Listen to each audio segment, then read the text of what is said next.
Here in Snowshoe, West Virginia, Tom and John have just 4 months left to finish the entire house. So far, they've poured the foundation and set the superior walls. Now, they must finish the rough framing for the house in less than 13 days. They're on a tight schedule and can't afford to get behind. This is the second day of framing. Came out and did our prep work yesterday. Today we should have all the walls, exterior walls stood, and have the floor trusses on those walls. We're trying to stay with the weather and stay on schedule. You're on schedule on Snowshoe until you're behind schedule.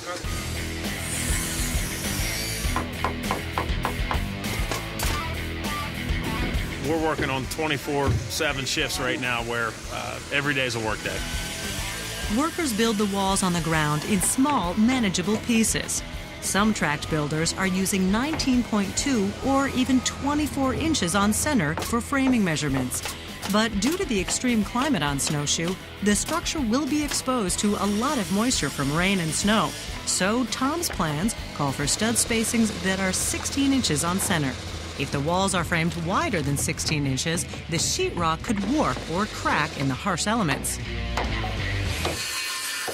When you start framing, you have to have someone there to watch the quality of work all the time.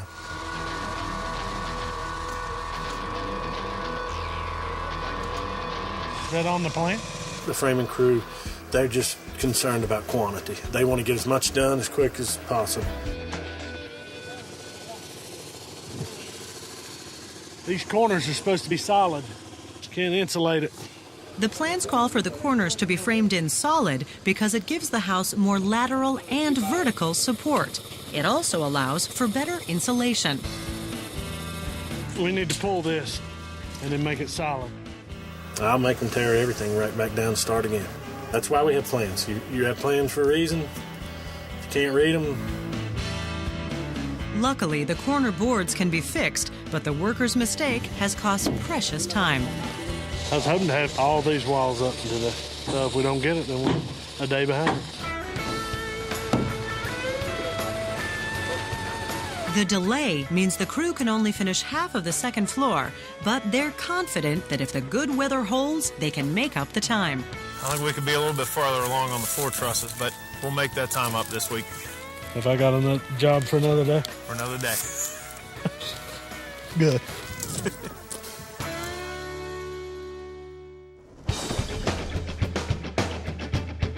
Back in New York, the Country Living editors are busy picking out design elements for the house. Rebecca and Tom finalize plans for the kitchen. They're looking for a built-in island to help separate the 185-square-foot kitchen from the living room. The kitchen will also have custom-designed cabinetry that will help hide the modern appliances. So with a great big island like this, you've got a number of zones. It's nice because it's got the seating on this side, you've got your prep area here. At the same time, Robin looks for design inspiration for the living room. I love this chair. I'm not wild for the fabric, but, you know, it's an easy thing to fix. You can just recover it. We are all about American living and American style. Comfort, family, community, all the things that go along with creating the home and the life that you want to live. Nancy had an amazing idea this year, which was to bring in a guest designer to do the master bedroom in this home. I asked Country Living readers and Country Living users to submit a 5-minute video with a testimonial as to why they should be selected as the Country Living designer. I'm Carol, and I am your guest designer, hopefully. We all sat down to watch the videos, and there was one that really stood out, and that was Carol Rubline and her Heart Rock Ranch in Bozeman, Montana. And then put photographs and postcards and things. We just loved the heart that she showed and the design sense that she was showing as well, and the various ideas that she incorporated into her home.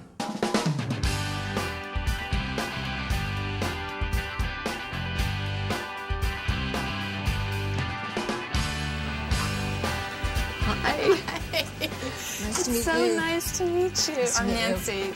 Come on in, have a seat. Hello. Hi. We have a lot to cover and do in a very short amount of time. But in essence, we are giving you a design challenge. In 48 hours, you are going to need to design the master bedroom for the 2009 House of the Year. The master bedroom, located on the 3rd floor, is a 305 square foot space with a private balcony, private bathroom, and a gas fireplace.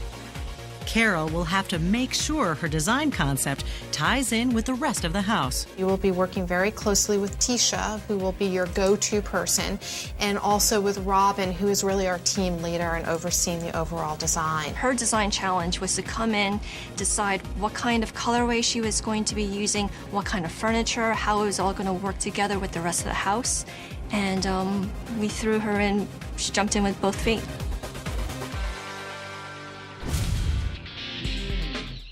To help her come up with ideas for the master bedroom, Tisha and Robin take Carol shopping for some design inspiration. Being a reader of Country Living for so many years, it's a great opportunity. Hopefully I can meet their expectations. I was thinking that I really like this velvet. It's so beautiful, and the texture and the color.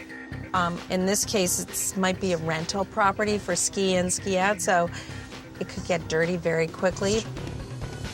Initially, when we decided to bring in a guest decorator, I was just a little afraid because people don't realize how much work is involved. If you're going to live in nature, be inspired by nature.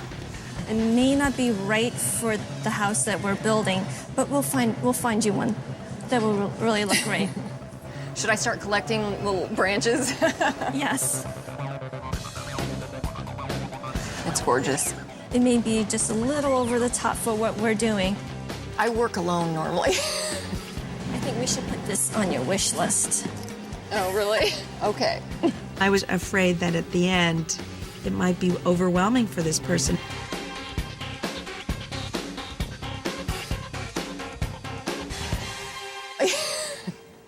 Coming up, will Carol's design for the master bedroom be a masterpiece or a mess? And a shipment of damaged wood might derail Country Living's plans. Coming in damaged, and it's already 4 days late. Rebecca and Robin are probably expecting the house to be done, but it's not going to be done.